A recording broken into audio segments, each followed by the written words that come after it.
exatamente o mundo que ele via e interpretava com seu gênio filosófico. Nós temos aqui, eu trouxe então, o livro da retórica, a respeito do que estamos dizendo da origem dos direitos humanos. Então, para quem trabalha com livros da retórica, são o parágrafo são dois, 1368 e 1373. Eu trouxe aqui, vou lê-los e comentar alguma coisa. Diz ele na retórica, no verso 1368, a lei pode ser específica e geral.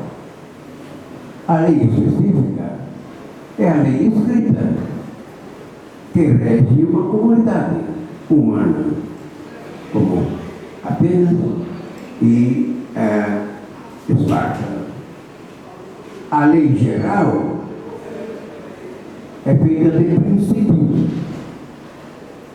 e os princípios não são escritos. Não são escritos. São leis da natureza. Não sei se é por aí, mas nessa frase está todo o estoicismo. O estoicismo é exatamente a filosofia, a grande filosofia da natureza e das leis da natureza, que para eles eram atividade. Eles confundiu o mundo com a atividade. Atividade que então estabelece todas as leis, né, possíveis. Muito bem. Então, aqui a lei não escrita é universal e é a lei da natureza. O segundo ponto que eu trago aqui para a nossa leitura é do 1378, comentando Antígona, a fábula gostada. Então ele repete aquilo que já disse anteriormente. Existe uma lei universal e existe uma lei particular. Isso eu já tinha dito, repete aqui. A lei particular é aquela que rege uma comunidade, que ela é escrita. A parte não escrita é a parte, outra vez, a lei universal. É a lei da natureza. Existem, portanto, duas justiças. Uma justiça natural e uma injustiça natural, que se aplicam a todos os seres humanos. Caramba, eu que estou atrapalhando aqui. Não, é o contato de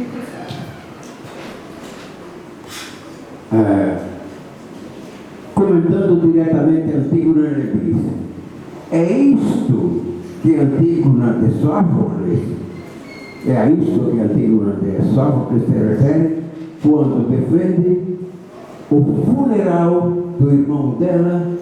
Ele era um ato justo, porque era um ato que correspondia à natureza, embora ele fosse proibido. Então, Antígona fez um ato justo, isso é, conforme a natureza, mas era um ato proibido, isso é, era um ato ilícito pela decisão humana de Antígona, e vimos como Antígona enfrenta os deveres e as leis de Creonte. Antígona, é isso que Antígona quis dizer, e foi um ato justo por natureza que ela fez. Segundo ela, agiu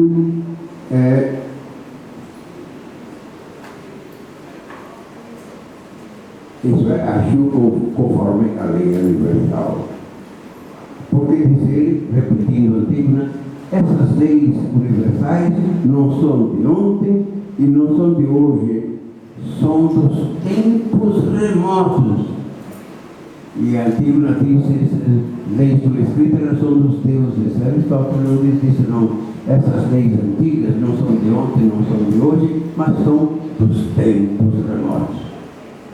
Aristóteles não tinha nada a ver com os deuses ou outra convicção do gênero.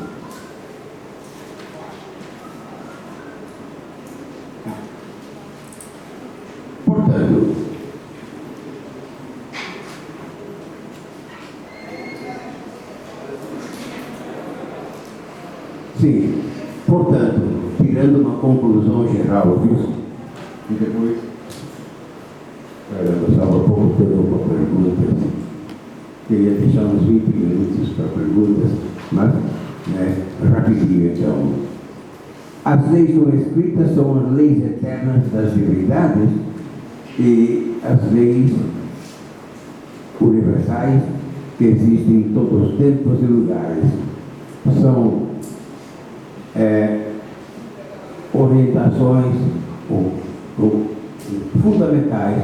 Por exemplo, se fala constantemente da adoração dos deuses, mas também coisas mais humanas. O enterro dos mortos é de todos os povos, todos os costumes, cada um tem o seu jeito, mas enterrar os mortos humanos. O respeito ao pai, aos pais, é absolutamente biológico que o filho respeite o pai e a mãe. Não matar é outro fato humano universal. E Aristóteles acrescenta ouvir os mais velhos. Então aqui quem tem direito a ser ouvido sou eu. Sim. Essas coisas são sugestões da própria biologia humana. Para quem tem então a convicção dos deuses, respeito dos deuses. Mas enterrar os mortos, respeitar os pais, não matar, são coisas realmente de orientação humana que se encontra em todos os povos.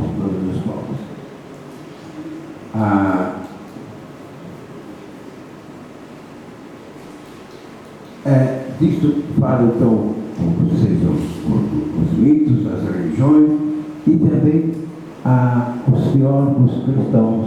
Eu penso aqui em Santo Agostinho, e falando dessas coisas da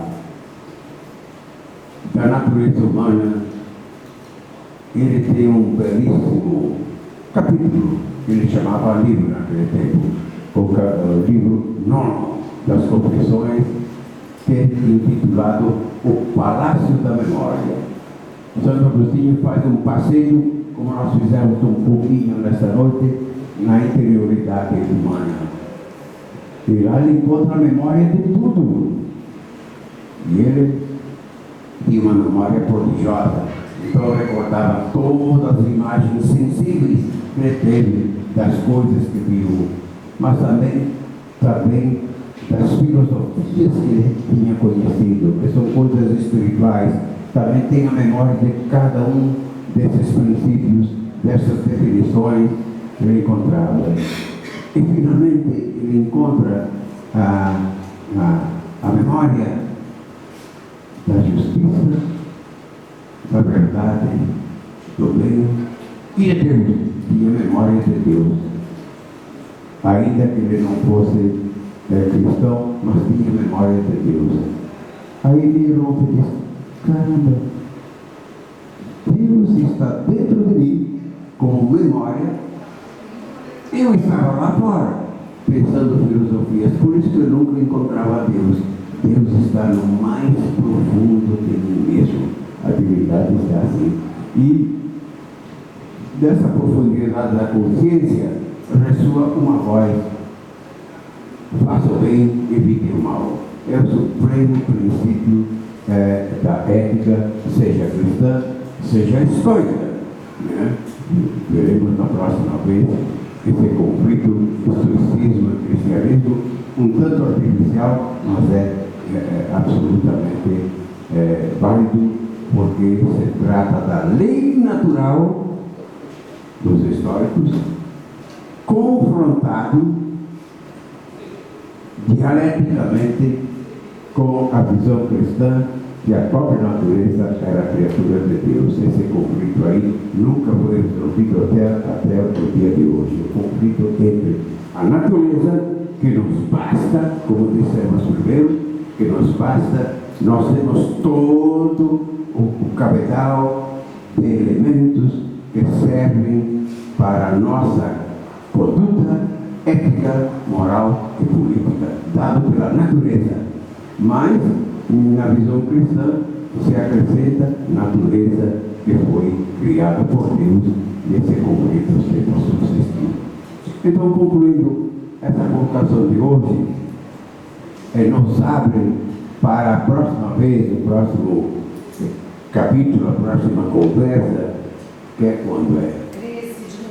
13 de novembro, será exatamente sobre os históricos, que eles herdam essas coisas todas, notadamente a Aristóteles,